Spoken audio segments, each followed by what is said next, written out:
Hello, everyone, and welcome to a live rant. So many. Dumilani molweni sanibonani ninjani nyaphila. Welcome to. I hope I'm on. Okay.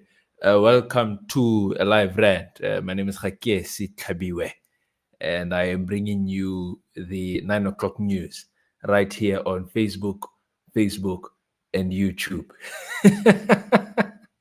So I wasn't planning on doing this, but too much has been going on, and I couldn't not. Just if not too long ago, actually I believe it's this past Saturday, the other Saturday, the former president of the United States of America, President Trump, Donald John Trump, was a victim of an assassination attempt. Now, so many things have been going on around that issue. Many people are believing a lot of conspiracy theories. Many believe that staged by the Trump campaign. Others believe that it's a product of the Biden campaign. Others believe that it is an inside job. So some would say that the Secret Service agents who had seen the is it an assailant or the shooter? Yeah, let's just call him that. The shooter left him and only neutralized him after he took the shot. Others would then say that when the person was seen, or at least others would say that he has a history with certain entities that have been known to run the United States economy and everything else. I will not say much on that. Others would then say that would point out the fact that this gentleman was a registered Republican who donated to the Democratic Party and its campaign. So, what one can say is that on both sides, mention has been made of how this happening can affect either side. And recently, I think Biden himself said that the very gun that was used by this gentleman to attempt to assassinate the former president is a gun that they believe must not be used or must not be freely used by people in the way that it has already been. So this event influences the Trump campaign. It influences the democratic narrative of anti-gun violence. It influences a lot. But one thing that can be said and cannot be ignored is that it has pushed the imagery of a heroic Trump. So Trump has been taken to court. Trump has been convicted of a felony. Trump has suffered political. What's the word? Trump has suffered the figurative assassination. One may say, for lack of a better word. And then again, we cannot ignore the fact that the image of Trump raising his fist with blood pouring down, trickling down his side, does not look like a hero who has overcome great adversity in the image of the voter. You see, the thing with politics, especially within this context, is not who is right and who is wrong. The narrative of politics, as it is in the US right now, is who can attract the attention of the voter the most. Um, and we'll come back to the Democratic side. We'll come back to Biden and them. But what I want us to understand is that Trump's image right now, or Trump's campaign right now, um, will benefit from the idea that Trump is a hero. They've been trying to attack him. They've been trying to get him. Not even a bullet can pull him down. If he can show that he's a victor, even when a bullet pulls him down, or when he is shot, then he's a legend. I mean, even at the Republican National Convention. Now, this is a place where in Botswana would call it a congress, where the presidential candidate is selected. But not only that, but where the ideology of the party is consolidated. So you have Make America Great Again. So the first day, I think, Make America Wealthy Again, and then Make America Secure Again, and Make America Strong Again, and then Make America Great Again on the last day. I think so. But you can see that the Republican Party is then moving and finding its way and maneuvering around the place of Trump in the party, the place of Trump in the national political sphere, but also where the party is, right?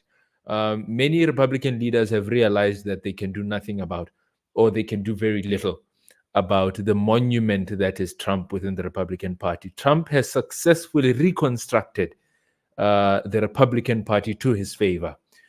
Trump has successfully remade the Republican Party and the ideology of the Republican voter to align with him, such that anybody who stands against Trump runs at a risk of losing the very vote and the very support and the very integrity of the Republican Party. So it's very interesting to watch where the Republican Party is right now. And so when we look at Trump being the strong image, he spoke for 92 minutes at the convention after he declared J.D. Vance as his running mate. So J.D. Vance is another interesting character that we may discuss another time.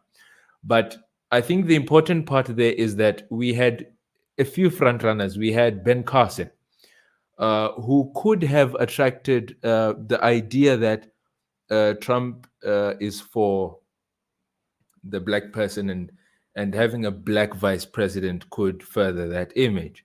You had the likes of Tim Scott. Tim Scott was an avid supporter of Trump. I mean, Tim Scott was the guy who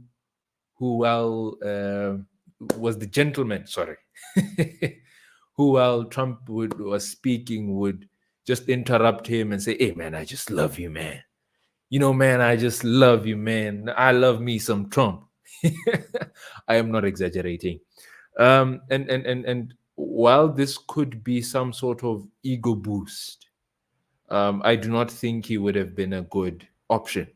Ben Carson, an intelligent man, a great supporter of Trump, a former cabinet member of Trump's administration.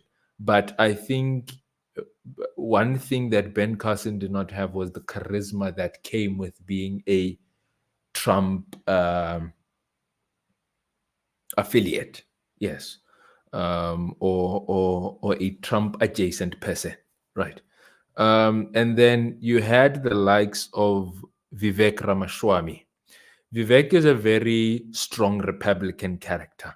Vivek is a businessman. Now, I'm not sure if it would have been wise to have two businessmen. in the core of the administration or in the core of the executive. But one thing that I can say is that I strongly believe that Vivek Ramaswamy will be a frontline member of Trump's cabinet post the 2024, well, from January 2025, if Trump is elected, of course, until the 2028 elections. Now, when Trump elects J.D. Vance, J.D. Vance becomes an interesting character because J.D. Vance is not your frontline Republican. J.D. Vance has not been a core member. When I say core member of the Republican Party, I do not mean I do not mean in the sense that he was not a Republican proper, but I mean in the sense that he was not in the core elemental leadership. Too much English. He wasn't in the center, yes, of Republican leadership. So we haven't been seeing him. He wasn't in the debates, presidential debates. He was nowhere to be seen. Nikki Haley, Ted Cruz has been supporting. Nikki Haley, Vivek Ramaswamy, and who's the other one? Oh, who's that guy? The governor of Florida, Ron DeSantis. Yes, they all endorsed Trump after losing, either losing or stepping down from the race against Trump. But the point I wanted to make is J.D. Vance is an odd pick, but also he's not an odd pick because J.D. Vance, some say that he is Trump. He's a duplicate of Trump, which is interesting. But I want us to understand that while J.D. Vance may be an interesting character, what J.D. Vance represents is a new age replication of Trump. So J.D. Vance represents the new conservative, or the new, what one could call the new Trumpist. It sounds like someone who uses a trumpet. But he represents a new age of Republican who agree with the strand of Republican that was molded by the Trump era or the Trump agenda starting in 2015, 2016. So this would then be a very smart move for Trump to bring in someone new, but who's not completely new. A character like Mike Pence. Mike Pence, though supporting Trump then, he was a character that spoke to your more evangelical Christians. Trump wanted to speak to them. But I think Trump has already had a foot in to the support of the evangelical Christians. Now Trump needs a younger demographic because Vance, I think, is in his late 30s. So he's quite young. Vance also comes from a battleground state. So he might sway that, or he might what you call battleground states or swing states. So he might swing the vote towards Trump. Vance also represents the American who has struggled through, or who has gone through a struggled past and come to a certain point. So the very image of J.D. Vance gives hope to the American voter on behalf of Trump. So the Trump campaign is strengthening post the shot, and we cannot deny that. Now, let's go to the other side. It is actually quite intriguing. I pointed to Trump, and then there's red in the background, and then I said the other side, and there's blue in the background. But let's go to the other side. Today, not too long ago, we received the breaking news that Joseph, is it Robinette? Joseph R. Biden, the president of the United States of America, has withdrawn from the 2024 United States presidential race, which means that while he has been the presidential candidate for the Democratic Party, uh, President Biden will no longer be a candidate for the presidency of the United States of America. Now, I want to read something that Trump has posted in on Truth Social, his social media platform. He says, "Crooked Joe Biden was not fit to run for president, and is certainly not fit to serve, and never was. He only attained the position of president by lies, fake news, and not leaving his basement. All those around him," I feel like I should be reading this in his voice, but anyway, "all those around him, including his doctor and the media, knew that he wasn't capable of being president, and he wasn't. And now, look what he's done to our country, with millions of people coming across our border, totally unchecked and unvetted, many from prisons, mental institutions, and record numbers of terrorists. We will suffer greatly because of his presidency, and we will remedy the damage he has done very quickly. Make America great again." That is Donald Donald J. Trump. Now, I think we need to be very careful in analyzing these issues, because it is very clear that Trump, right? Remember, red side, blue side. Trump is clearly pushing his narrative, but I think he then hinges on one of his main points, and that is immigration. But let's look at the position that Biden has put the Democratic Party in. Biden has been saying, "I'm gonna run," right? When they went into primaries in the Democratic Party, it was him and then Marianne Williamson, a lady with, I think, some good policies, but also does not have a strong voice. And then I think one of the gentlemen who, give a case, just to, but he was a very strong front runner. That is very scary, because a lot of people who had run in 2020, who were very strong voices, I think even in 2020, who presented a very big challenge for Joe Biden, because Joe Biden wasn't always a front runner of the Democratic Party. It's just that some withdrew and endorsed him, and so their votes went to Biden. But Biden in 2020 wasn't the strongest candidate for the party. Now, a lot of these people weren't there. So the question then becomes, where are the Democratic frontrunners? And when I say frontrunners, again, I say the people who are in Democratic leadership, but also who are Democratic voices, whether on the progressive left or a more center left, influential figures in the Democratic Party. We didn't have those. And so Joe Biden somewhat automatically runs through. So we technically didn't have a Democratic primary. And so going into the campaign, it is very clear that Joe Biden is in no position to run. Let's be very honest.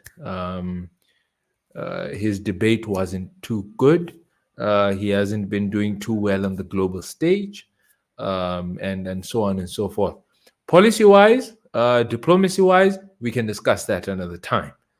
But on a very basic level, I think we must agree that, well, on either side, the front runners were probably not in the best position to be the front runners of their parties. But because we are still this side.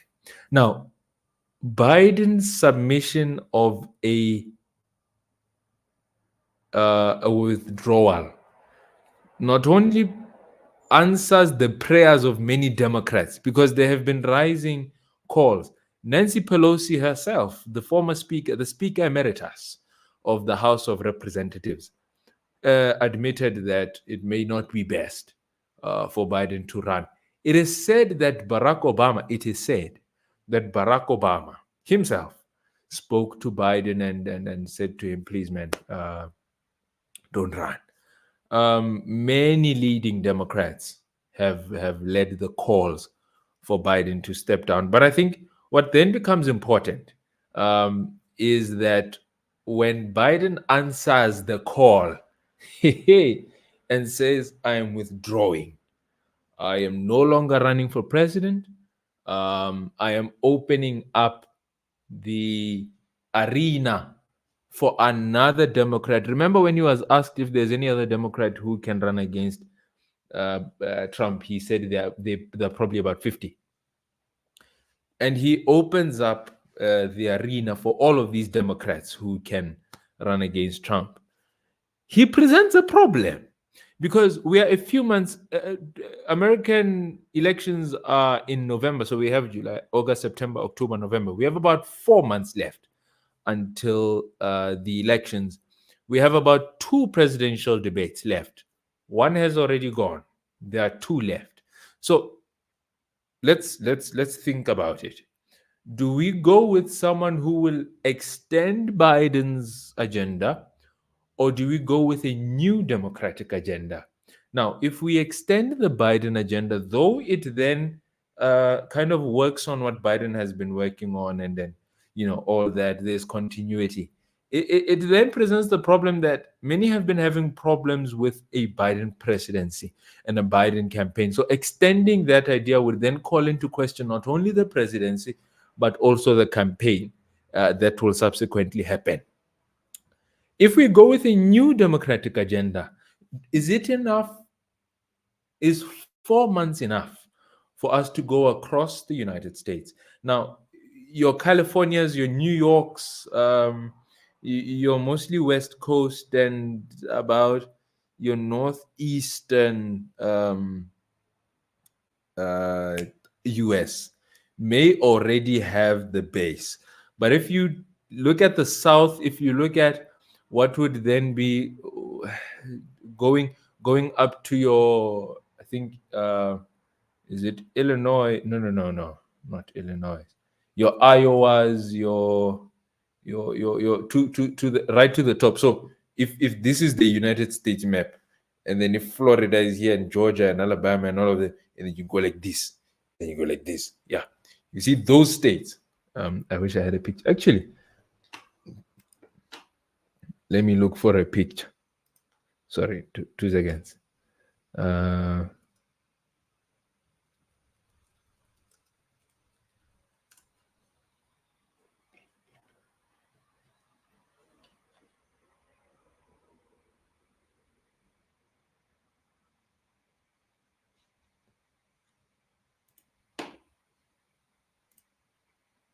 Okay.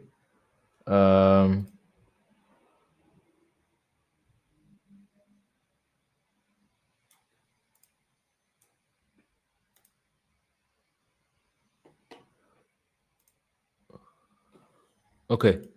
I hope. All right.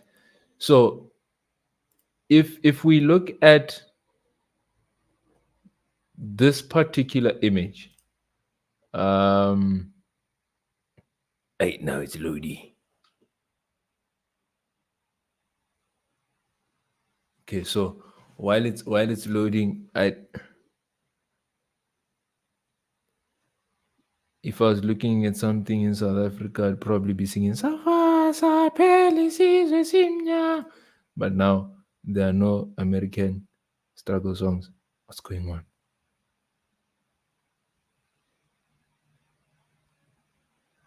Okay, anywho, let's imagine that this whole thing isn't here. Okay. Ish. Okay. All right. Wonderful. So these West Coast states had Trump had got them, right? No, Clinton in 2016. So you had these West Coast states. You had Colorado, I think. You had, is this Nevada? And then you had Illinois, Minnesota, New York, and then those ones there, right? Now, your Pennsylvanias, your Ohio's, your Indianas, your Georgias, your Texases, while these may seem like they have small votes, so you see that California would then present 55 electors to elect a president. New York would present 29. Now, while your Missouris with 10 and Tennessee with 11 and Alabama with 9 may seem insignificant, if you put them all together, they become very significant. Let's look at the 2020 election. I wish I had time to then put them together so that you can appreciate. Oh, I really hope I've been showing the wrong. I'm so sorry. 2020 US Electoral College.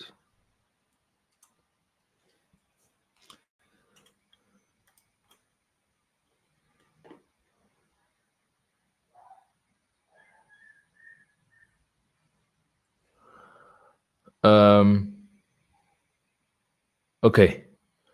I really hope this is visible.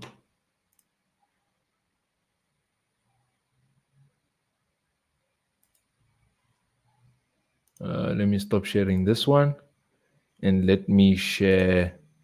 Wait, let me just check.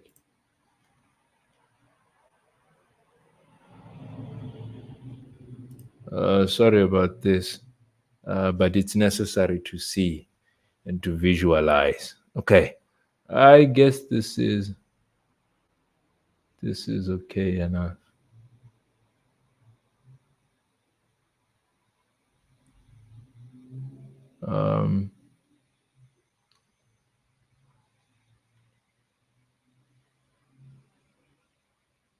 Is this the one? No, man.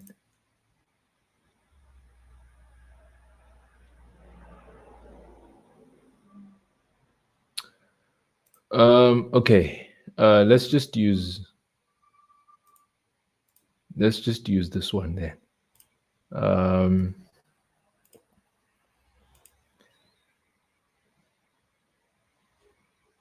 Let's try this one. Nope, not this one. Let's try this one. Okay, so so you see that you have Washington, Oregon, California, Nevada, Arizona, NM. Which one is NM? Forgot it. And I think Colorado. So already you have about 16 votes that have moved from Trump in 2016 to Biden in 2020. You have Minnesota, you have Illinois, you have Michigan, you have Pennsylvania. Pennsylvania was one of the most important because it is a swing state and it has 20 electoral votes. And so, which means that it can move a president from 253 electoral votes to 273, which crosses them over the 270 line. And so on and so forth. So now the question then would become, if any Democratic candidate comes in, will they be able to maintain all of these states that Biden won in 2020, but also swing Trump, the red states that shifted to Trump, to the Democratic Party in 2024? So will a Democratic candidate be able to maintain all of these, but also swing a state like North Carolina or South Carolina or Ohio or Indiana or Missouri or so on and so forth? Will they be able to maintain both New Jersey and all of that? This is a very important question, because then it leads us to the question that we must ask. The question that we must then ask is, Who will be the Democratic candidate? So Biden, after withdrawing, 32 minutes and I'm still talking. Ha la la. So Biden, after withdrawing, says, I, as the president, endorse my vice president to run in my stead. Now, that is a very important and very dangerous statement because, number one, we must remember that Kamala Harris was contending for the presidency in 2020 against Biden in the Democratic primary. And then she endorsed Biden, and then Biden took it. Well, I don't know what happened first, but Biden got her as vice president. Now, ever since she became vice president, her sole duty was to prove to the American people that she must or she deserves to be in that position. Um, and for many Americans, she has not done that. She was commissioned to take care of the border, I think, and the border issue is still a problem for many Americans. That is why the Republican Party is running on that agenda. And on many platforms, even on the international stage, she has not presented a very strong front in which, not saying that she must go against the president, but in which the integrity of the presidency is maintained even in the presence of the vice president. And so the question then in anybody's mind, or at least a statement that Trump has said, I think, in the past, is that I must select a strong vice president who can continue running the country if anything happens to me, right? So for many Americans, including Democrats, Kamala Harris does not represent the strength of office that must be maintained and put forward in a campaign that is as volatile as this one. So Democrats could lose. They have a very strong chance of losing. But is Kamala Harris the best bet?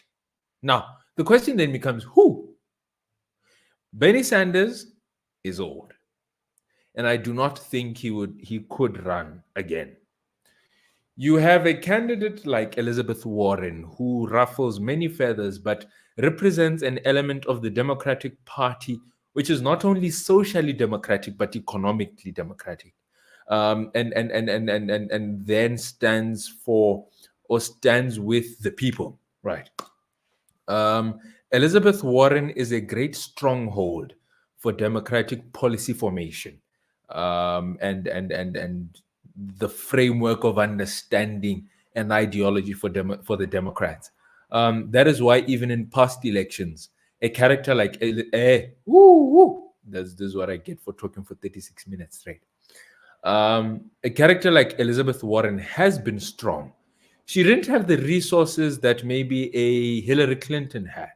She didn't have the resources that a Joe Biden had in 2020. But she had the thinking, the policy, the political acumen, the political grit that is needed by a candidate, not only a candidate, but a presidential candidate, and furthermore, a Democratic presidential candidate. She represented a thinking of American leftism. Then you have a character like we spoke about Kamala Harris. Actually, something to mention about Kamala Harris. Even in the past, in 2020, she wasn't a strong candidate. She was ruffled in many a debate, in many an instance. Strongholds like your Bernie Sanders did wonders there. I mean, they've been around for a while. That's a veteran senator. And then you have a character that has been discussed very widely, like Michelle Obama. Michelle Obama is a very interesting character because Michelle Obama, number one, is a strong candidate. We cannot deny that. Michelle Obama, people have been wanting Michelle Obama to run ever since 2016 when her husband was going down. And she has made it categorically clear that she does not want to be in politics. So already we have a problem. We have someone who doesn't want to be there, who could be there, but doesn't want to be there. And so the American voter doesn't want to imagine a president who doesn't want to be president, number one. Then you have her as Obama's wife. Now you have 4 months, and you know that Trump and the Republican Party will say similar things to what they said about Hillary Clinton. They'll say this is you can't be president just because your husband was president. They'll say you can't be president, or at least we can't return to an Obama presidency. Remember, Trump is very strongly against Obama and his policies and his politics and all that. So they will take us back to that argument. Will Michelle Obama be able to withstand that? Number two. Number three, Michelle Obama, while intelligent, while having a good understanding of laws, while having a good interpretation of politics, does she have the ability, while she may garner the resources, does she have the ability to maintain a very strong national campaign? Because national politics, especially in the United States, is very different from politics of the stage. It's very different from academic politics. It's very different from the politics that we see on Fox News, on CNN, on CNBC, on ABC, on NBC. It is very different from the politics that we see on state level, whether in state legislature or with the senators or with the governors. It is very different in Congress. So the national level is very difficult. You need to be able to unite a party that covers 50 states, that covers millions of people, and be able to also reach to the other side to be able to cross the 270 mark and become president. And also remember that this figure is not just one who wants the vote to get into the presidency. They also need to get a majority in the House of Representatives, which is very important, and the Senate. Biden's first term was a big struggle because they had a tie in the Senate, and so many senators could then hold them at ransom, and many things could not move. And in the House, they lost their majority in 2022 to the Republican Party. So you can already see that the president's duty there in their campaign is not just to get into the White House, but to be in a position where they can make laws and push their agendas comfortably and clearly. So Michelle Obama may be a good character in terms of a literary narrative that is a presidential campaign. But in terms of practice, in terms of going against Trump, in terms of seeking the American vote, I'm not sure if Michelle Obama is in a good position to win it for the Americans. Could she run a good campaign? Very much so. Could she win? Maybe. That maybe was a little hurtful. I felt it.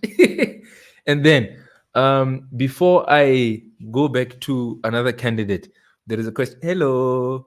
This is a question from the United Kingdom. I need to mention that because lenalo go nyatsa le bona ke bua for 42 minutes ke le nosi e be le thale re ga gona yo nthetsa.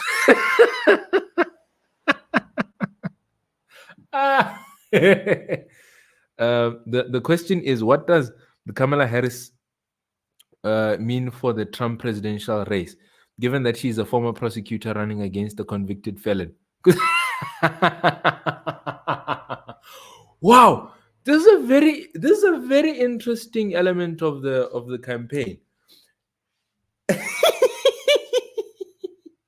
Actually, it can go either way, because remember, Trump is saying that this is all a witch hunt. This is all Biden's on the Democrats' agenda to push down Trump and the Republican Party. So it would be very easy for Trump to bottle all of that in, take Kamala Harris, fit her into the Biden misnomer, the Biden gift wrapping, yeah, and then say this is the problem. But also, he can use her as an image of the corrupt justice system that he speaks of. So she could be a pawn not only for the Democrats, but she could also be used as a pawn for the Republicans. So she's a very dangerous candidate. Um, it is almost sure for many analysts and commentators that a Kamala Harris campaign would bring a loss for the Democrats. Another question is: I also like the timing of Biden's withdrawal. They waited for Trump to choose his running mate, then play their own card. It was actually very smart. We must admit, the timing was good. It's late, but the timing is good. It's very strategic. Someone actually said, I don't remember who, I think it's in one of my private messages.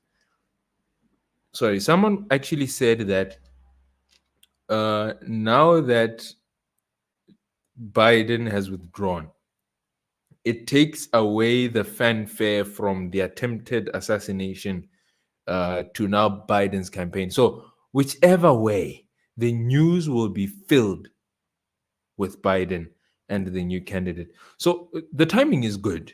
It's scary, but it's good. But I think while it is good timing, I am not too sure about the political. I want to be fair here. I want to be very fair. I'm not too sure about the political tact of not only the Biden campaign team, but also of the Democratic National Convention as a whole. They need to be very tactful. They need to be very, very, very tactful. Now that there's one candidate that seems very interesting that I think would be necessary to discuss. We would be remiss if we do not discuss this candidate. Now, this candidate is called Alexandria Ocasio Cortez. Now, she has been known as AOC. Now, AOC will be turning 30 or 35 in October, which means that by the elections, she'll be old enough to be the president of, I almost said Republic of Botswana, of the United States of America. Now, this character is very interesting because remember I said that Elizabeth Warren is a very strong candidate. Remember I said that not Biden, Bernie Sanders is a very strong socialist ideologue. He has pushed a lot of socialist agendas. He has been running the show in terms of the budgeting of Senate, I think, if I'm not wrong, and which then sort of shapes the budgeting ideology of Democrats. Now, while these two characters may be old, a new character comes in who represents the new progressive caucus of the Democratic Party, not just in the House of Representatives, but she has become a national treasure. Nah, not national treasure, but she has become a national pinpoint of what could be in terms of economic leftism, in terms of social leftism, in terms of what the Democratic Party could do. And she has proved herself in many ways. She has proved herself against a political assassin, figurative character assassinations, yes. She has proved herself against so much. And so the question then becomes, could she be a possible candidate? I ask this question because while Michelle Obama might be a frontrunner in the minds of many, AOC represents a new Democratic Party. Remember, the Democratic Party just presented the oldest president in history. The Democratic Party has a chance to present the youngest. Is she the youngest? One of the youngest, at least. Um, she presents an idea that the Democratic Party can be renewed. The Democratic Party has gone through a lot. The Democratic Party has seen a lot. But she then comes in and says, look, if we say this is our new candidate, she is a person of color, she is young, she's a woman, right? Not only that, but she is intelligent, she is political, she understands these things, she understands the economy, she understands policy, but she also, in her own right, presents a newness. She doesn't depend on anyone. She presents a newness, something that Obama was for many Democrats in 2004, which then led them to push for him to run in 2008. So we could have a new Obama in AOC, in terms of the Obama campaign, in AOC in 2024. Can she win? I don't know. But can she drive a renewal of the Democratic Party? She probably can. I'm not saying AOC should be the candidate. I'm just saying she's a possible option. Now, it has taken me 49 minutes to come to the point I wanted to make. The point I wanted to make is that we are in a very interesting time in US politics. There's a very interesting comment here. Age was a factor, and now Trump is the old man. This is very true. And so the Democratic Party has the opportunity to present a new candidate, a candidate who goes against everything that people were against Biden about. Yo, English. So, what is my point? I am so excited to watch what will happen in the Democratic National Convention. I cannot wait until we see what will happen. You know, hey, it will be nice, but all I hope is that the Democratic Party can endure the rigor that may come with a political openness that they must present. If the Democratic Party is not careful, they will lose their votes to Trump. While Biden has been leading in some polls, very slightly, it is very clear that a Trump presidency is at the door. Now, it is upon the Democrats to decide the future of their party and the country.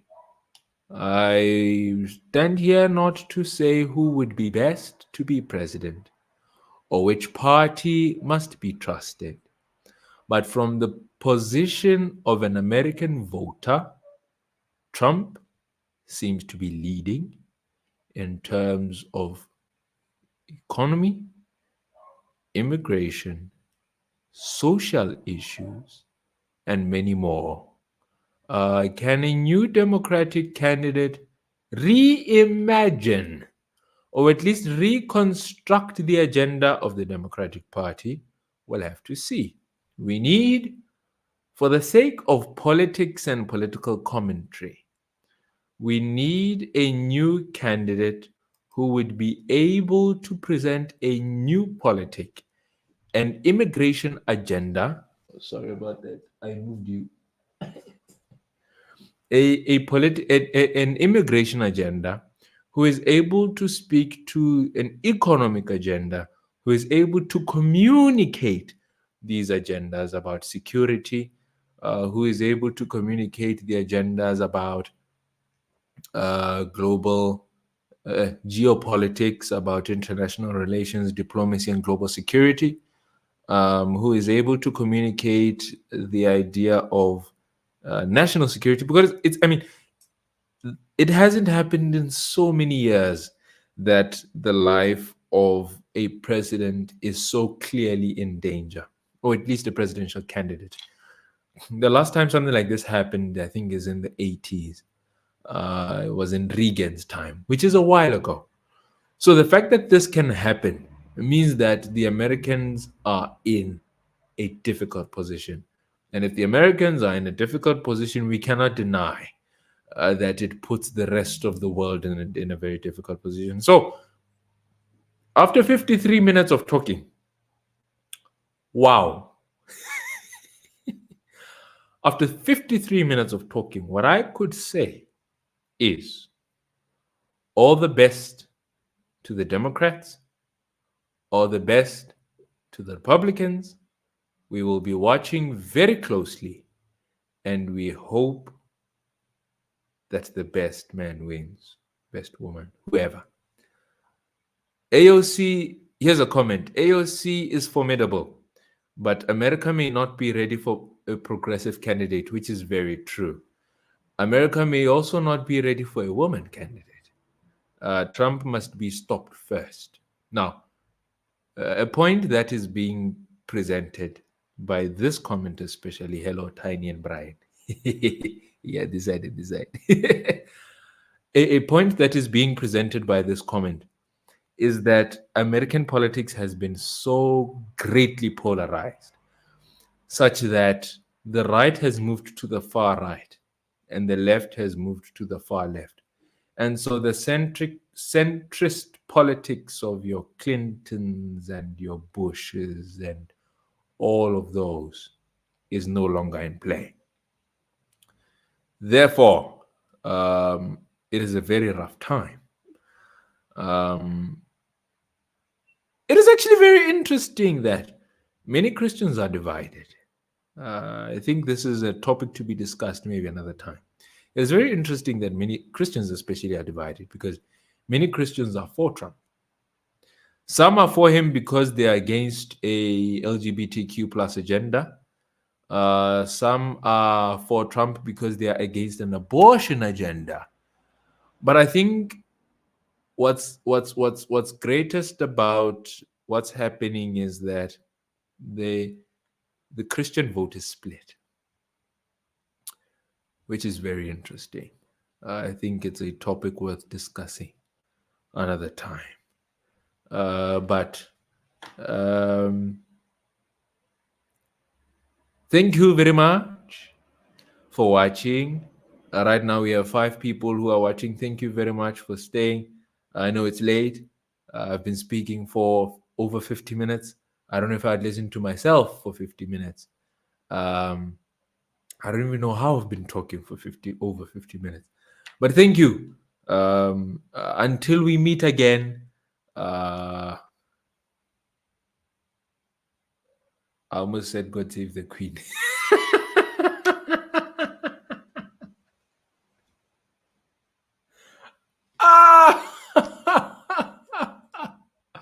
Why am I this person? Okay, let me be serious now. Until we meet again, please like, comment, subscribe on YouTube, follow on Facebook.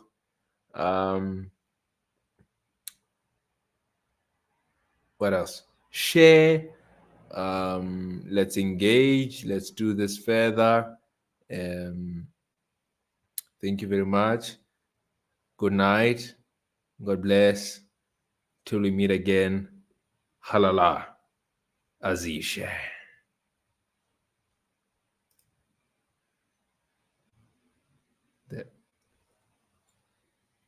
That awkward moment when the phone is not cutting.